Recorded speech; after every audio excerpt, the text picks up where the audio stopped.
बिस्मिल्लाह रहमान रहीम। बीवी से मेल मिलाप से मुताल्लिक़ एक लंबी हदीस आई है और रोज़े के दौरान ये जो बात कही गई कि दिन भर बीवी के साथ इख्तलात करना या जिनसी अमल करना ये तो हराम है, नाजायज़ है। और नौजवान हो तो दूर रहने की बात बताई गई, और किसी को खुदरत हो तो मिलने जुलने प्यार करने इससे ममानियत नहीं है, लेकिन जिनसी अमल से ममानियत की गई है।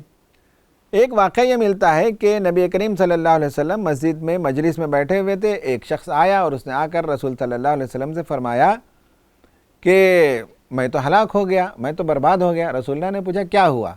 तो फरमाया कि मैंने रोज़े की हालत में अपनी बीवी से मुलाकात कर ली। मुलाकात से मुराद जिनसी अमल मैंने कर ली। तो आप सल्लल्लाहु अलैहि वसल्लम ने फरमाया तो इससे तो रोज़ा टूट जाता है, खसदन रोज़ा टूटता है, और इसका जो कफ़ारा है वो ये कि तुम किसी ग़ुलाम को आज़ाद करो। उसने कहा या रसूलुल्लाह, मैं ख़ुद ग़ुलाम हूँ, मैं ख़ुद कमज़ोर आदमी हूँ, मेरे पास कहाँ इतनी सकत कि मैं ग़ुलाम को आज़ाद करूँ। तो रसूलुल्लाह ने फरमाया अच्छा ठीक है, तो कम से कम 2 महीने के मुसलसल रोज़े रखो, रोज़ा बीच में टूटना नहीं चाहिए। कहा कि रसूलुल्लाह कुछ रोज़ों के अंदर ही मेरे अंदर इतनी ताप नहीं, और दिन के दौरान मैंने मुलाकात कर ली, गलत कर लिया, मेरा रोज़ा टूट गया, तो कहाँ से 60 रोज़े में मुसलसल रख सकता हूँ। तो फरमाया अच्छा ठीक है, तो ऐसा करो कि तुम 60 मिस्कीन को खाना खिला दो। उसने कहा कि या रसूलुल्लाह मेरे पास माल ही नहीं है कि कहाँ से मैं 60 मिस्कीन को खाना खिलाऊं। तो नबी करीम सल्लल्लाहु अलैहि वसल्लम हंस पड़े, सहाबा भी हंस पड़े कि क्या आदमी है। रसूल सल्लल्लाहु अलैहि वसल्लम जो भी कफ़ारा तजवीज़ करते हैं उस कफ़ारा इस पर अप्लाई ही नहीं होता, उसे मानने ही के लिए तैयार नहीं है। तो कहा अच्छा एक काम करो, तुम्हारे पास 60 मिस्कीनों को खाना खिलाने के लिए कोई चीज़ नहीं है, मौजूद नहीं है, तुम्हारे पास इतना सामान, इतनी खुराक, इतने खजूर या ऐसी कोई चीज़ नहीं है। कहा कि मेरे पास तो कुछ नहीं है। कहा कि बैठो। कुछ देर में ऐसा हुआ कि एक दूसरे सहाबी किसी और नीयत से रसूल सल्लल्लाहु अलैहि वसल्लम के पास लाकर, जो सहाबा देते थे अल्लाह ताला के रास्ते में मुजाहिदीन के लिए, गरीबों के लिए, उस तरह से खजूर का एक टोकरा ये लाया उन्होंने और दिया। तो रसूल सल्लल्लाहु अलैहि वसल्लम ने वो उठाकर उस सहाबी को दे दिया और कहा कि जाओ इसीलिए जाकर सदका कर दो। तो उसने कहा या रसूलल्लाह मदीने में मुझसे ज़्यादा कोई गरीब नहीं, मैं किसको सदका करूँ, मैं खुद इसका मोहताज हूँ। तो आप फिर हंस पड़े और कहा कि जाओ तुम ही खा लो। ये हदीस बताती है कि एक मोमिन का एहसास क्या होना चाहिए और एक लीडर का तरबियत करने का तरीक़ा क्या होना चाहिए।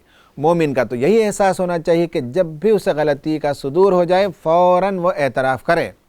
कुरान में बताया गया वलम युसिर्रु अला मा फ़अलू वहुम यालमून, जब भी उनसे गलती हो जाती है तो वो उस पर इसरार नहीं करते, फ़ौरन जो है उन्हें एहसास हो जाता है कि मैंने ये गलत किया। और ये एहसास हो जाना ईमान के ज़िंदा होने की अलामत है। और रसूल सल्लल्लाहु अलैहि वसल्लम के सहाबा ऐसे ही थे कि कोई भी गलती इस तरह से सरजद हो जाए तो फ़ौरन उन्हें एहसास होता और रसूलुल्लाह के पास आकर उसका इलाज, उसका तोड़, उसका कफ़ारा, उससे बाहर निकलने का रास्ता दरियाफ्त करते थे। इस हदीस से एक बात तो मालूम हुई कि ज़मीर को ज़िंदा रखा जाए और गलतियों की तावील न करें, गलतियों को तस्लीम करें। दूसरा एहसास इसमें मालूम होता है कि क़ायद कैसे होता है। क़ायद ने पूरे वो उसूल बता दिए, लेकिन उन उसूलों के नतीजे में मालूम हुआ कि सबसे ज़्यादा गरीब आदमी, सबसे ज़्यादा मोहताज आदमी वही है। तो आपने कहा कि चलो तुम ही खा लो। तो पहले तो बताया गया कि रोज़ा अगर कोई खसदन तोड़ता है, बीवी से मुलाकात, जिनसी अमल कर लेता है रोज़े के दौरान, तो उसका कफ़ारा देना पड़ता है। और पहला कफ़ारा ये है कि आपने फरमाया कि आदमी जो है मुसलसल पहले एक ग़ुलाम को आज़ाद करें, या नहीं तो मुसलसल 2 महीने के रोज़े रखे, या नहीं तो 60 मिस्कीन को खाना खिलाए। ये उसका कफ़ारा है, इंतहाई शदीद गोया के कफ़ारा है, सख्त कफ़ारा है। रोज़े की हालत में मुजामियत कर लेने से, बीवी से मुलाकात कर लेने के नतीजे में ये होता है। इसलिए बहुत एहतियात बरतनी चाहिए।